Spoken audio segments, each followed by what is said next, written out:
દમણની ડેલ્ટિન હોટલને કેસિનોની પરમિશન મળી હોવાનો એક લેટર વિવિધ સોશિયલ મીડિયાના પ્લેટફોર્મ પર બોગસ લેટર બહાર આવ્યો હતો, જેમાં દમણના ટુરિઝમ ડિપાર્ટમેન્ટના ડેપ્યુટી ડાયરેક્ટર દ્વારા દમણની ડેલ્ટિન હોટલને કેસિનોની પરમિશન આપી હોવાનું બોગસ લેટર બહાર આવ્યો બાદ દમણ પોલીસ હરકતમાં આવી તેને તપાસ હાથ ધરતા વિવિધ રાજ્યો અને શહેરોમાંથી 5 જેટલા આરોપીઓની ધરપકડ કરી છે.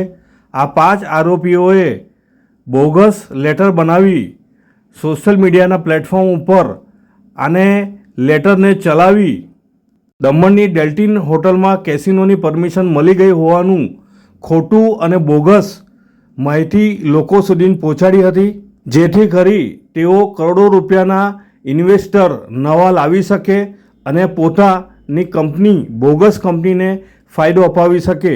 આ એક ચીટિંગ છેતરપિંડીને જોતા દમણ પોલીસે 5 આરોપીઓની ધરપકડ કરી FIR number 83/2022 under section 465, 466, 469, 420, 500, 511 IPC દાખલ કરી ફરિયાદ નોંધવામાં આવી છે. 5 आरोपियों पासेथी 11 मोबाइल जब्त करवामां आव्या छे. नेटवर्क ऑफ पीपल उनको बस्ट किया है जो कि सरकारी ऑर्डर्स का फेक और फॉर्ज कॉपी बना के सोशल मीडिया पे सर्कुलेट करते थे और उस सोशल मीडिया के द्वारा इन्वेस्टर्स को अट्रैक्ट करते थे और उस पैसे को लेके वो किसी तरीके से उनके साथ चीटिंग करना चाहते थे और उनको हानि पहुंचाना चाहते थे. इस पूरे नेटवर्क को बस्ट करने में अलग अलग टीम्स लगी हैं और देश के अलग अलग हिस्सों से इन 5 लोगों को गिरफ्तार किया गया है, जिनके पास से रिकवरी विद एविडेंस उनसे हमें सब कुछ रिकवर हुआ है. फिलहाल में 16 सितंबर 2022 को हमारे पास इंफॉर्मेशन आई थी कि एक सोशल मीडिया में एक ऐसा कागज़ घूम रहा है जिसमें ये बोला गया है कि डेल्टिन होटल के अंदर कैसीनो और गेमिंग का लाइसेंस एक पर्टिकुलर कंपनी को दिया गया है. उस कागज़ का जब हमारे पास रिपोर्ट हुआ, उसके जांच करने के बाद पता लगा कि ये झूठा कागज़ है और उसके ऊपर एक सख्त धाराओं के अंदर में हमने केस रजिस्टर किया. केस रजिस्टर करने के इमीडिएटली बाद जो भी हमें कागज़ मिले सोशल मीडिया से उनको एनालाइज़ किया गया, जो कि अलग अलग social media platform Twitter, LinkedIn, Facebook पे सर्कुलेट हो रहे थे. डेटा एनालिसिस करने के बाद टीम ने 2 दिन के अंदर भीतर एक ऐसे व्यक्ति को आइडेंटिफाई किया जो नज़दीक में रहने वाला था और उसको सिलवासा से यहाँ पे पूछताछ के लिए बुलाया गया. पूछताछ में पता लगा कि उसको ये कागज़ सोशल मीडिया के थ्रू किसी व्यक्ति ने फॉरवर्ड किया है, तो इसलिए उसने सोशल मीडिया पे अपने लिंक्डइन अकाउंट पे उसको शेयर कर दिया.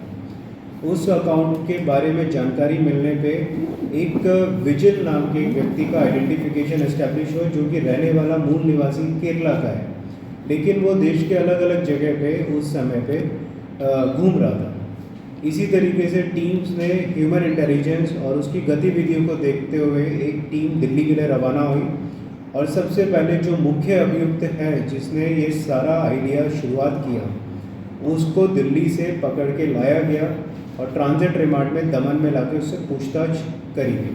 तो पता लगा कि उसको अपनी एक खुद private limited vigil cruise private limited company चलाता है और उसमें वो इन्वेस्टर्स को अट्रैक्ट करना चाहता था, जिसके लिए उसने एक व्यक्ति जिसका नाम पवन चौधरी है उसको कांटेक्ट किया और उससे बोला कि किसी तरीके से मदद करके उसे फेक फॉर्ज्ड लाइसेंस दिलवा दिया जाए ताकि वो किसी तरीके से इन्वेस्टर्स को अट्रैक्ट कर सके अपनी कंपनी के अंदर में. पवन चौधरी नाम के व्यक्ति को आइडेंटिफाई किया गया, जो कि मूल निवासी किसी और स्टेट का है लेकिन फ़िलहाल वापी में रह रहा है, और उसको भी गिरफ्तार करने के बाद जब गहन तकनीकी जांच करी गई तो जो फॉर्ज्ड लेटर था, कैसीनो का जो फॉर्ज्ड फेक लाइसेंस घूम रहा था सोशल मीडिया पे, वो उसके मोबाइल से हमें मिला. साथ ही साथ एक कागज़ और मिला जो कि परमिशन लेटर था, जो उसने मुख्य अभियुक्त विजिल जो कंपनी रन करता है उसके पास वो भेज रखा था. पवन चौधरी से आगे जब हमने पूछताछ करी तो उसने बताया कि वो एक उमेश पांड्या करके व्यक्ति से टच में है और उसने उससे रिक्वेस्ट करी है कि किसी तरीके से इस तरीके के दस्तावेज बनाए जाएं जिससे कि विजिल कांत्री टीम जो कि विजिल क्रूज प्राइवेट लिमिटेड को रन कर रहा है उसको हम ये लाइसेंस दिलवा सकें और उसके बदले हमें किसी तरीके का मुनाफा हो सके, पैसा कमाया जा सके। इसी तरीके से उर्मेश पांडे को हमने ढूंढने में समय लगाया और उर्मेश पांडे को हमने लोकेट करने के बाद उसको गिरफ्तार किया। और जब गहन सघन जांच और पूछताछ चलती रही, उस दौरान उसने रिवील किया कि वो एक और व्यक्ति से टच में है जिससे उसने इस कार्य को पूर्ण करने के लिए मदद मांगी। इस व्यक्ति का जो व्यक्ति है, इसका नाम हमारे सामने आता है इकबाल अहमद। इकबाल अहमद से जब हमने पूछताछ करी है तो पता लगा कि ये राजपीपला का रहने वाला है। राजपीपला नर्मदा डिस्ट्रिक्ट गुजरात का है। वहाँ से रातों रात टीम इसको पकड़ के लाती है और इससे भी वही दस्तावेज उसी क्रम में मिलते हैं जिस तरीके से पिछले 2 अभियुक्त जो गिरफ्तार किए गए थे उन्होंने बताया। इससे पूछताछ करने पे हमें इसके पास से कुछ मोबाइल फ़ोन्स मिलते हैं और उन तीनों मोबाइल फ़ोन्स के अंदर में हमें वो डेटा मिलता है जो कि इस केस से इससे रिलेटेड होता है। इसमें फिर हमें पता लगता है कि इकबाल का पिछला क्रिमिनल रिकॉर्ड भी है, वो इस तरीके की गतिविधियाँ पहले भी करता था और गिरफ्तार हो चुका है गुजरात के अंदर, और कुछ समय पहले ही जेल से बेल के बाहर निकल के आया है। पूछताछ में आगे इकबाल अहमद ने हमें बताया कि उसने एक और व्यक्ति देवेंद्र कुमार गौंड से मदद मांगी और इस व्यक्ति ने ही वो असली में दस्तावेज बनाए हैं।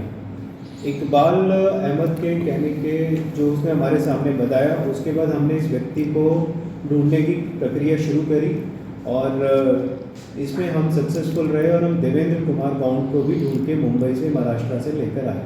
ये थाने डिस्ट्रिक्ट का रहने वाला है और उसके पास से भी हमें वो दस्तावेज रिकवर हो गया और पूछताछ के अंदर उसने हमें सारा सच बताया कि किस तरीके से इन्होंने इस पूरी एक्टिविटी को प्लान किया था और सोशल मीडिया के माध्यम से इजी सर्कुलेशन करके ज़्यादा से ज़्यादा लोगों तक पहुंचना और इन्वेस्टर्स को अट्रैक्ट करके उनका पैसा कंपनी में लगा के उन लोगों को चीट करना इनका एक मकसद था।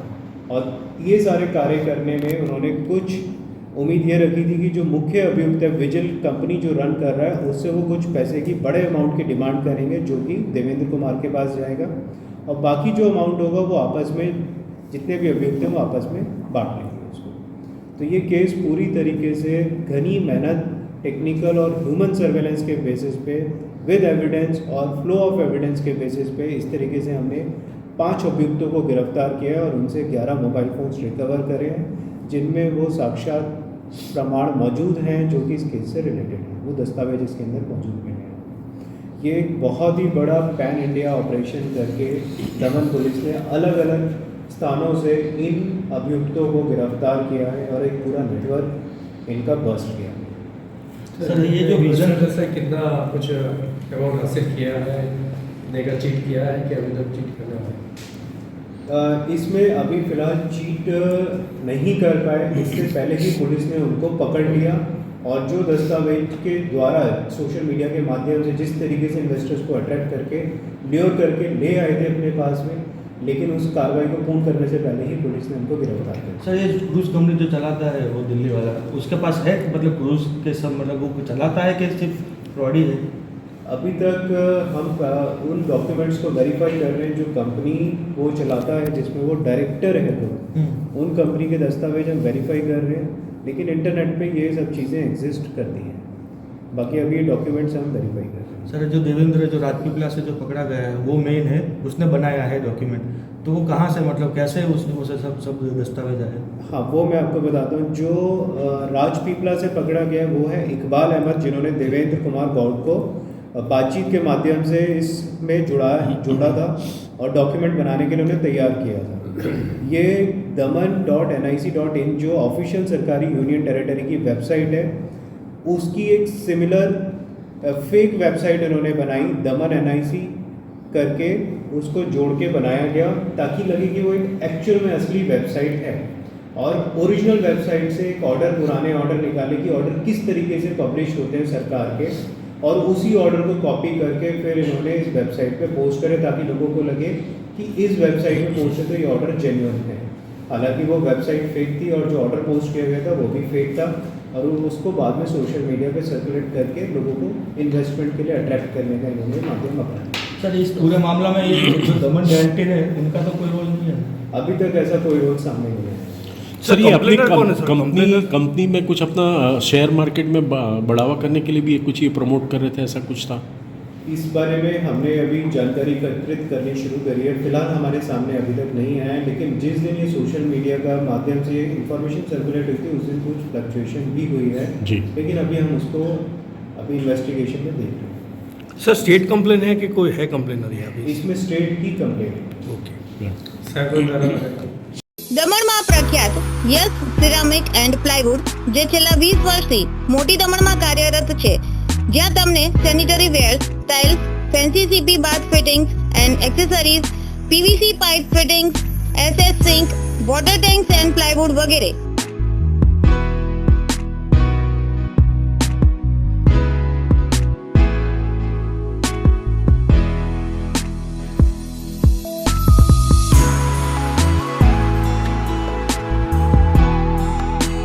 ગંગા કંપનીની ડીલરશીપ મેળવી છે, જેથી વાપી સુધી જવાની જરૂર નથી.